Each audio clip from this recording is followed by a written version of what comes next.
오늘 이 아침 하나님께서 저에게 주시는 말씀은 누가복음 2장 14절 한 절의 말씀입니다.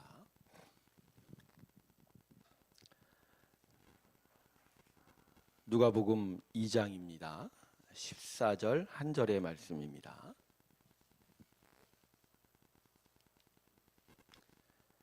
자, 찾으셨으면 앞에 자막을 보고 오늘 한 절이니까 우리 함께 한 목소리로 읽겠습니다. 시작. 지극히 높은 곳에서는 하나님께 영광이요, 땅에서는 하나님이 기뻐하신 사람들 중에 평화로다 하니라. 제가 한 번 더 읽겠습니다. 지극히 높은 곳에서는 하나님께 영광이요, 땅에서는 하나님이 기뻐하신 사람들 중에 평화로다 하니라. 아멘. 우리 하나님께 영광의 박수 올려드리겠습니다. 아멘. 오늘도 하나님의 크신 은혜가 우리 가운데 함께하기를 주님의 이름으로 축원합니다. 자, 오늘은 대강절 4주차이지요. 또 내일은 성탄절입니다. 그러다 보니까 우리는 곳곳에서 본문의 말씀을 요약한 듯한 표를 보고 듣게 됩니다. 많이 보셨죠? 하늘에는 영광이요, 땅에서는 평화로다.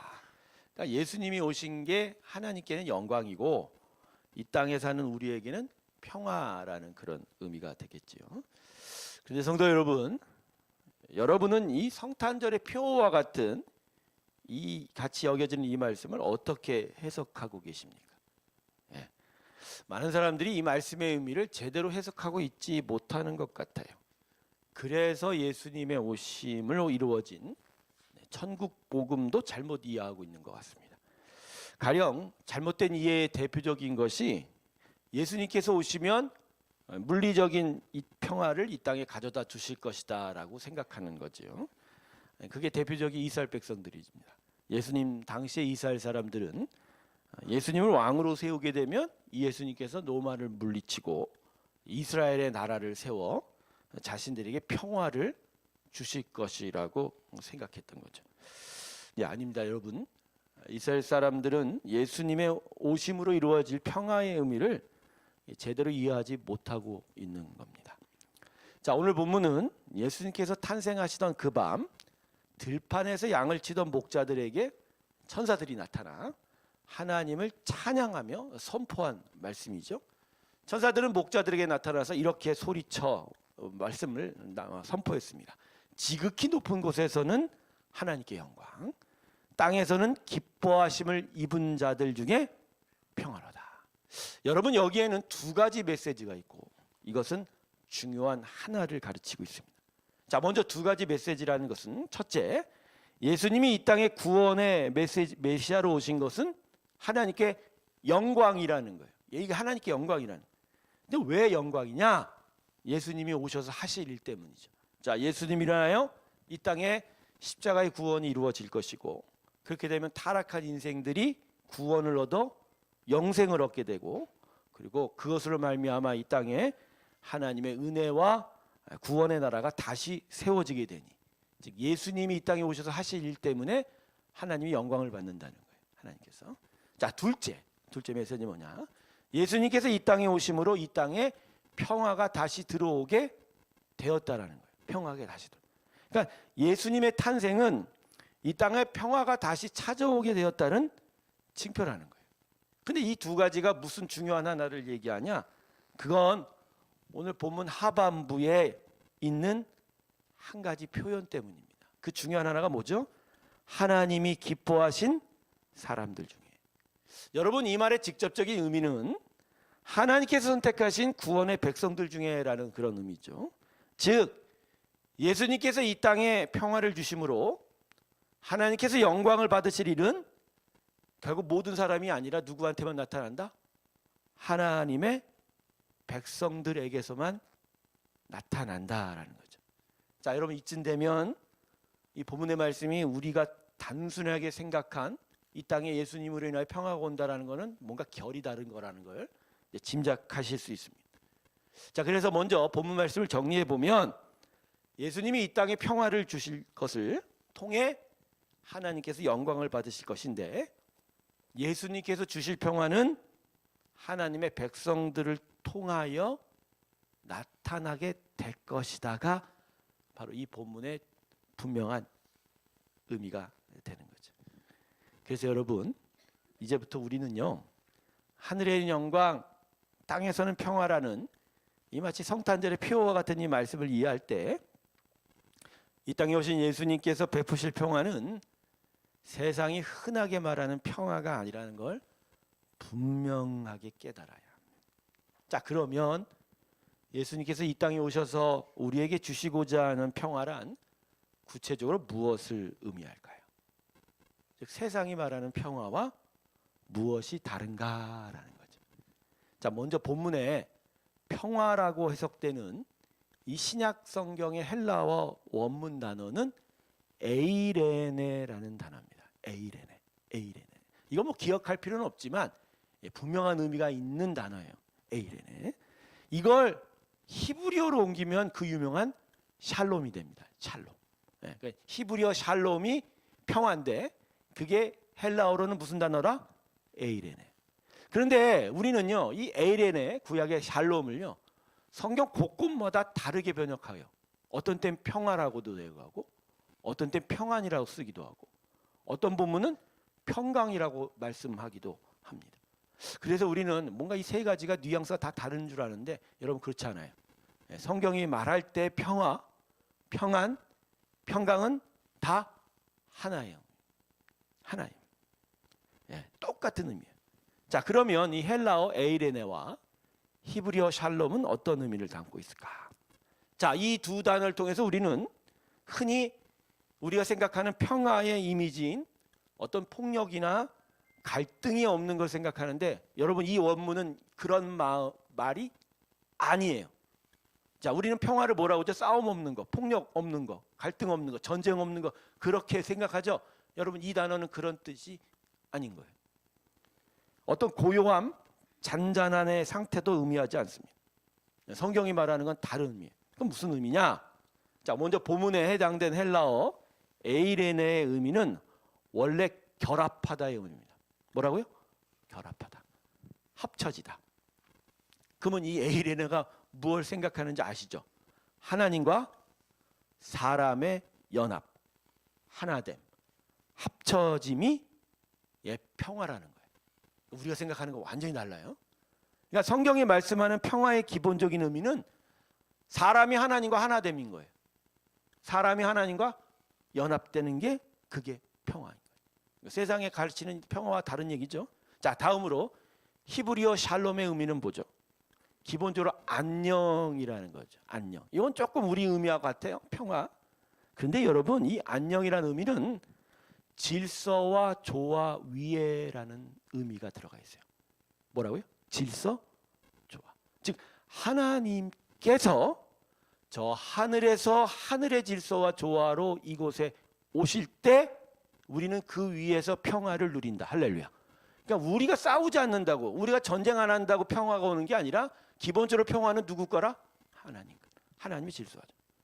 자, 이것이 우리가 흔히 이스라엘의 수도 지금도 있는 예루살렘의 의미가 되는, 예루살렘이 영어로 하면 제루살렘인데 이게 평화의 도성이라는 거죠. 평화의 도성. 평화의 도성. 예루라는 것, 주루라는 것은 하늘에서 내려오다라는 것이고요. 그다음에 샬렘은 샬롬의 변형 단어예요. 그러니까 하늘에서 평화가 내려온 도시가 무슨 도시라? 예루살렘인 거예요. 그럼 어떤 평화? 하나님이 질서와 조화로 복을 주시니 이 땅이 평화가 있다. 할렐루야. 그게 바로 예루살렘의 본뜻인 거예요. 그래서 여러분 헬라어 에이레네와 히브리어 샬롬의 의미를 하나로 묶어서 정리하면 성경이 말하는 평화는 하나님과 하나됨으로 나타나는 질서와 조화가 완전한 상태가 평화입니다. 다시 말씀드릴게요. 기억하셔야 돼요. 싸움이 없고 전쟁이 없고 폭력이 없는 그런 의미가 평화가 아니고 하나님과 사람이 하나가 돼요. 하나님의 완전한 질서와 조화가 나타나는 게 평화다. 할렐루야. 그래서 여러분 이 평화의 실제적인 의미가 이 십계명의 네 번째 계명이 뭐죠? 안식일 계명이에요. 여기에 나타나 있는 거예요. 여러분 십계명의 안식일 개념은 뭐 6일 일하고 그 다음날 7일째 놀아 휴식해라 이런 율법과 계명의 형식의 계명이 아닙니다. 자, 하나님께서 6일 동안 일하셨죠. 만물을 만드실 때. 그리고 창조 7일 때에 안식하셨죠. 근데 그게 그냥 노동을 쉬었다가 아니죠. 하나님은요 지금도 일하십니다. 할렐루야. 이 거룩한 주일에 우리는 이렇게 예배하고 있지만 하나님은 이 속에서 지금 일하고 계시는 거예요. 그러니까 쉬는 게 안식의 의미가 아닌 거예요. 하나님께서 그 7일 동안 7일째 뭘 하셨냐? 창조된 모든 만물이 하나님 뜻대로 움직여가는 걸 보시고 그것이 당신에게 기쁨이 되고 영광이 되는 것을 보고 정말 기쁨으로 누리셨다라는 거예요. 그러니까 완벽한 조화와 질서가 어우러진 창조 만물 앞에서 하나님이 기쁨을 누리는 게 안식인 거예요. 그럼 바로 그 안식을 사람이 누리라고 하는 건 결국 뭐예요? 네, 자신의 삶에 하나님의 완전한 질서와 조화가 들어오게 되면 내 마음이 뭐가 된다? 안식이 되는 거예요. 할렐루야. 그래서 여러분 육체의 죽음을 넘어 천상의 천국에 가면 이게 형성이 되는 거예요. 지금 이 땅은 평화가 깨진 땅입니다. 이 땅은 질서와 조화가 사라진 곳이에요. 그나마 하나님께서 통치하면서 그걸 세워가려고 안간힘을 쓰시지만 인간의 죄악으로만 하면 모든 것이 다 깨져버렸죠. 하지만 천상의 천국에는 하나님 완벽한 통치가 있거든요. 거기 가면 이 완전한 조화, 모든 만물의 완전한 질서 가운데 우리는 참된 안식을 누릴 수가 있는 거예요. 이게 안식의 가운데 있는 참된 평화의 의미입니다. 여러분 평화란 바로 이런 거예요. 하나님께서 이곳에 오셔서 우리와 하나됨으로 그래서 우리 안에 완전한 질서와 조화를 이루시면서 우리가 온전히 하나님을 기뻐하며 누리는 게 그게 평화입니다. 평화의 헬라어 에이레네의 의미 합쳐지다는 결국 깨어진 세상이잖아요. 그래서 이 땅을 깨어진 세상이라서 분당이라고 하죠. 분당이 나중에 우리가 육체 죽음 넘어 한국에 하늘에 올라가면 뭐가 되죠? 천당이 되는 겁니다. 즉 깨어진 거예요.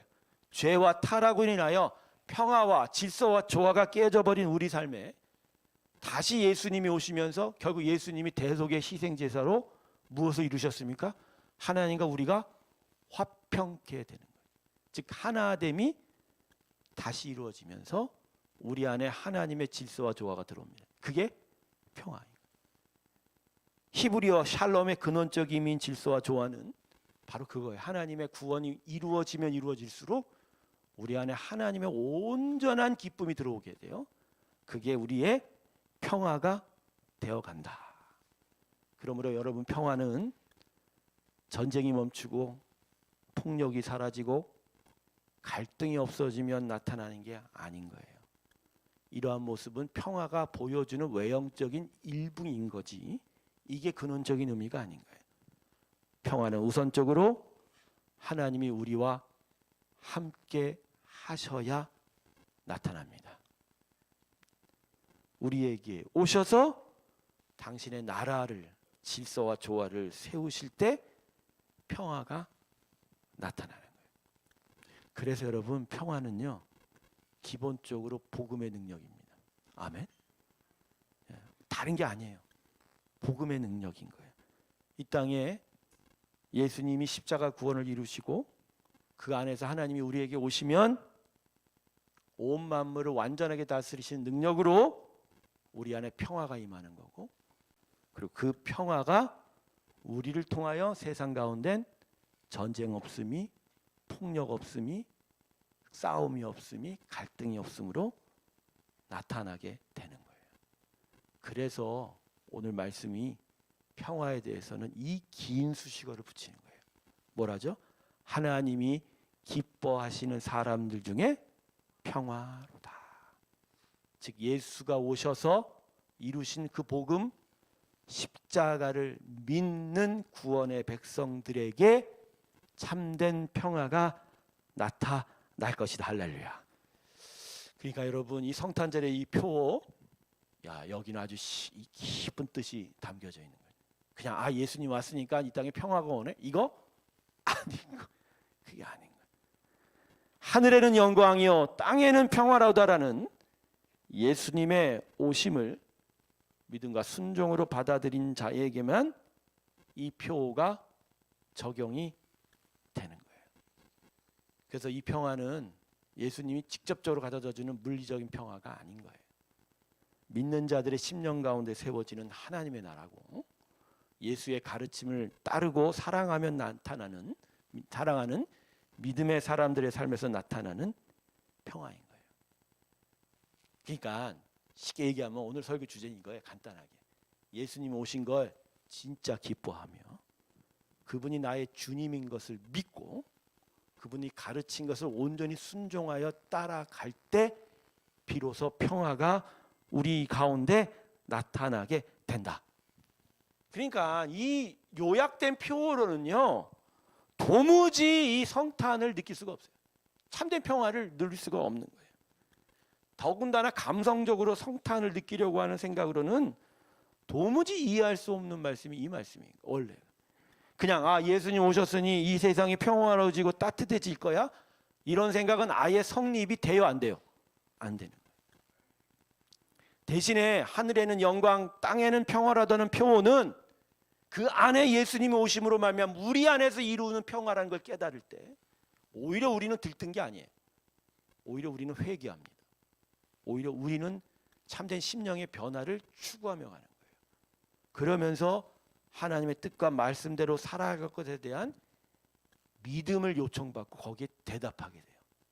거기서 진정한 평화가 이 땅에 나타나게 되는 겁니다. 성도 여러분, 예수님 오셨다고 식탁 위에 촉 켜놓고 케이크를 만들고 동네 사람들과 파티한다고 평화 오지 않습니다. 예수님 오신 거 기뻐하며 캐롤 부르고 이웃들과 함께 기쁜 노래만 부른다고 평화 옵니까? 안 와요. 예배실에 모여 아이들이 행하는 성탄 연극과 성탄 찬양 드리며 기쁨 나눈다고 이 땅에 평화 오지 않아요. 예수님을 위하여 이 세상과 땅에 주어질 평화는 그냥 이루어지지 않는 거예요. 먼저 우리가 하나님과 하나가 되어야 됩니다. 하나가 되어 그분께 순종해야 돼요.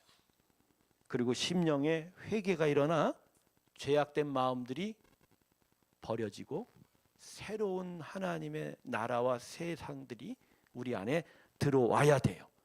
그래서 행동이 변하고 생각이 변할 때 비로소 우리 삶에 기뻐하는 일들이 나타나게 되는 거다. 할렐루야.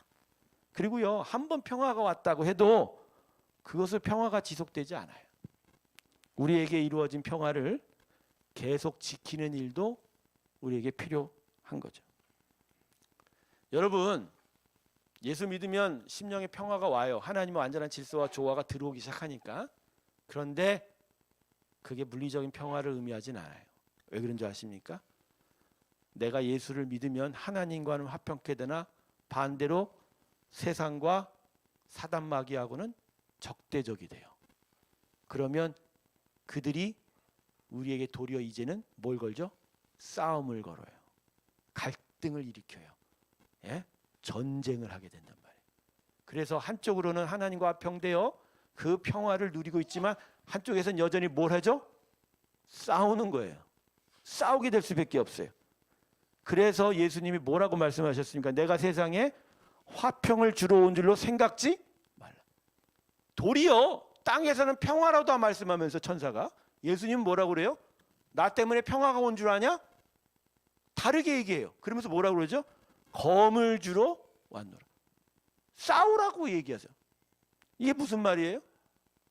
우리 심령에 하나님의 평화가 임하나 이걸 회방하고 이걸 방해하는 또 다른 전쟁에 대해서는 우리는 마땅히 뭘 하라? 싸울 수밖에 없다. 그래서 그 싸움을 통해서 우리는 우리에게 진정 이루어진 평화를 지켜가야 한다는 거예요. 그러니까 이게 진짜 감성적이고 연약한 마음의 평화에 대한 생각은 도리어 평화가 무너져 버려요. 성탄절의 표를 보면서 제가 불만인 게 그거예요. 성탄절 이 말씀 그대로 옮겨 써야 되는데 모르겠어요. 글자로 쓰면 너무 길어지니까 축약해버렸는지 예, 하늘에는 영광이요 땅에는 평안하다. 저도 주보에 그렇게 썼어요. 주보 앞면 보세요. 그렇게 제가 표했었죠. 근데 거기엔 그런 나약한 이미지의 평화가 아닌 거죠. 그냥 예수님이 주시는 게 아니라 우리를 통해서, 우리의 심령을 통해서, 우리의 회개를 통해서, 하나님과 함께함을 통해서, 그리고 그 이미 임한 평화를 지키려면 한편으로는 어떻게 해야 된다? 네, 말씀에 검을 두고 싸워야 되죠. 싸워야 돼요. 우리들의 모습을 살펴보면 거꾸로 사는 일이 허다해요. 왜 거꾸로 사는 일이 허다하나? 진짜 지켜고 진짜 내가 소중하게 여겨야 되는 게 이 내적 평화거든요. 하나님과 함께함이 이 심령에서 하나님의 말씀 따라 회개하고 온전히 살아냄을 통해서 온전한 평화를 이루어 가야 되는데 여기는 내버려 두고 그냥 겉의 외적인 평화만 지키려고 하는 일이 많아요. 그러면 무슨 일이 나타나는 줄 아십니까? 하나님과의 관계를 지켜내기보단 세상과 관계를 지켜내므로 평화를 얻으려고 해요. 여러분 그러면 진짜 평화가 옵니까? 돈과 평화하려고 그래요. 세상 권력과 평화스러우려고 그래요. 세상 힘들과 평화스러우려고 그래요. 근데요 그게 평화가 아니고요. 거기에 굴복당하는 거예요. 네. 여러분 돈과 사이가 좋으시려면 여러분 어떻게 하셔야죠? 돈과 사이가 좋은 걸 여러분 생각이나 해보셨어요? 우리가 세상 사는 방식이요. 돈과 사이가 좋은 방식을 택한 거예요. 네. 오늘 묵상하시기 바랍니다. 하나님의 다스림 속에 하늘의 질서와 조화를 찾기보단 세상이 내 안에 심겨 놓으려는 단맛과 힘을 쫓아가야 돼요. 그렇게 되면 겉으로는 뭔가 잔잔해 보이고 고요해 보이죠. 뭔가 기뻐 보이죠. 여러분 그러면 이 안엔 텅 비어요. 하나님의 뭐가 사라져요? 질서가, 조화가, 평화가 사라지게 되는 거예요. 근데 우리가 쫓는 평화가 이런 평화인 거예요. 이런 평화. 그래서 여러분 솔직히 말하면 우리가 원하는 건 하나님이 주신 평화가 아니라 하나님과 싸우자고 하는 거예요. 그리고 세상이 주는 평화를 원하고 있는 거예요. 그런 점에서 우리가 찾는 건 힘으로 얻어지는 평화지 심령의 회개와 변화를 통하여 누리는 평화가 아닌 거예요. 힘과 번영을 얻으려고 하지 진정한 평화를 추구한 건 아닌 거예요. 제가 서두에 이런 얘기했죠. 이스라엘 사람들이 바로 이 평화를 잘못 이해하다 보니 예수님의 오심도 잘못 해석했다고. 그래서 예수님이 자신들에게 로마를 물리쳐주고 자신들의 나라를 세우고 그래서 힘을 얻어 평화를 얻기를 바랬다고. 근데 예수님은 그와 정반대로 하시니 결국 십자가에 예수를 누가 못 박게 하라고 했죠? 이스라엘 백성. 세상에는요 이런 단어가 있어요. 팍스 아메리카나. 팍스 아메리카나. 여러분 혹시 들어보신 줄 아십니까? 이 세상을 주름잡는 힘의 권세에 의한 평화를 팍스 아메리카나.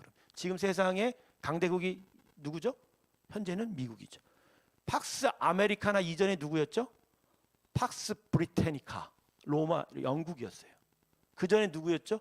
로마였어요. 그래서 팍스 로마라고 했습니다. 여러분 이 무슨 단어죠? 앞에 팍스가 평화, 번영이라는 얘기예요. 근데 뒤에 로마, 영국, 미국이라는 단어를 붙이면 이게 뭐가 되죠? 힘에 의한 평화, 번영에 의한 평화라는 거예요. 여러분 이게 좋은 단어가 아니에요. 우리가 36년 동안 일제 식미 지배 당했을 때 일제가 외친 게 뭐죠? 팍스 자벤이에요. 자기들의 힘으로 평화를 얻으려는 그 일이 도리어 우리에게 뭐가 됐죠? 핍박과 압제가 되었던 거예요. 여러분 세상은 평화를 원하나 그 평화는 가짜예요. 누구만 힘을 얻어 누리려고 하는 거지 대부분은 평화를 빼앗긴 채 아픔을 당. 지금 이스라엘 땅에서 이루어지는 이스라엘과 하마스의 전쟁은요 유대인들과 그 가나안 그 팔레스타인 민족 사이의 전쟁만이 아니에요. 역사로 거슬러 올라오기 시작하면 수많은 강대국들이 거짓말과 잘못된 약속과 그리고 이용하고 버리는 그 팍스의 잘못된 일들이 거기에 다 적용이 되어 있는 거예요. 그 안에서 수많은 아이들이 벌써 지금 2만 명이 죽었다고 그러죠. 민간인들만 2만 명이 죽어요. 여러분 속절없이 당하고 있어요. 여러분 총만 피한다고 전쟁에서 안 죽지 않아요. 지금 뭐가 날아다녀요? 포가 날아다니고 미사일이 날아요. 어디서 날아온지도 못하는데 갑자기 팡 터지면 다 어떻게 돼요?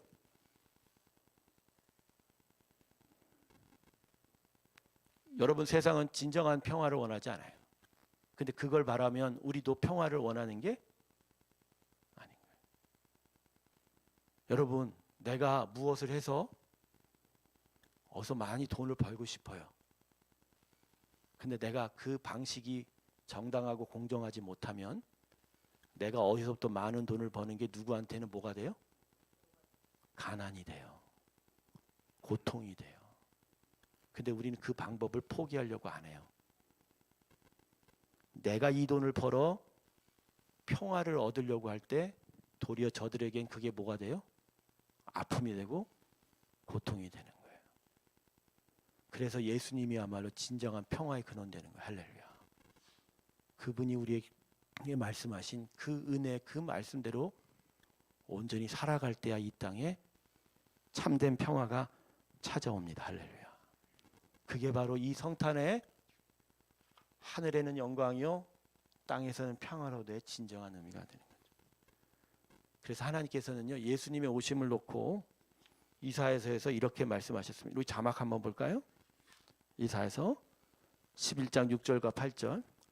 그때 이리가 어린 양과 함께 살며 포범이 어린 염소와 함께 누우며 송아지와 어린 사자와 살진 짐승이 함께 있어 어린아이에게 끌리며 암소와 곰이 함께 먹으며 그것들의 새끼가 함께 엎드러지며 사자가 소처럼 풀을 먹을 것이며 젖먹는 아이가 독사의 구멍에서 장난하며 젖된 어린아이가 독사의 굴에 손을 넣을 것이라. 여러분 우리가 생각해도 이런 일이 있을까? 예수님이 오시면 이 땅에 평화가 임하는데 그 메시아가 이룰 평화는 이리하고 어린 양이 같이 사는 거예요. 즉 힘과 힘이 맞대결하여 얻어지는 평화가 아니라 하나님께서 창조하신 그때대로 죄가 들어오고 타락이 들어오지 않아서 서로가 자기가 지어진 형상대로 그냥 아름답게 조화롭게 사는 그 일이 나타나는 그 일이 평화가 나타난다는 거예요. 근데 이 평화를 이사야서가 어떻게 말합니까? 다시 자막 이사야서 11장 3절과 5절. 그가 여호와를 경외함으로 즐거움을 삼을 것이며 그의 눈에 보이는 대로 심판하지 아니하며 그의 귀에 들리는 대로 판단하지 아니하며 공의로 가난한 자를 심판하며 정직으로 세상의 겸손한 자를 판단할 것이며 그의 입의 막대기로 세상을 치며 그의 입술의 기운으로 악인을 죽일 것이며 공의로 그의 허리띠를 삼으며 성실로 그의 몸에 띠를 삼으리라. 예수님이 이 땅에 오셔서 공의를 세우신다는 거예요. 공의 말입니다. 그리고 하나님의 법을 세우신, 즉 조화와 질서를 세울 때 이 땅에 참된 평화가 들어오게 되는 거예요. 예, 그렇습니다, 여러분. 이사야서는 예수님의 오심이 결국 믿는 자들의 심령의 회개와 변화를 일으키고 그래서 참된 공의가 되살아나고 하나님의 법이 온전하게 세워짐으로 진정한 평화, 양과 이리가 사이좋게 살 수 있는 평화가 들어오게 된다고 말씀하고 있습니다. 말씀을 정리하겠습니다. 진정한 평화를 찾으시길 주님으로 축원합니다. 진정한 평화. 그리고 그 평화를 위해서 먼저 우리의 심령의 회개와 변화를 원하십시오. 힘과 번영을 통한 평화는 하나님께서 원하시고 기뻐하시는 평화가 아닌 거예요. 그건 근원적으로 하나님 뜻에서 멀어진 겁니다. 우리가 찾을 평화는 하나님께서 창조하신 원형대로 회복이 되는 거예요.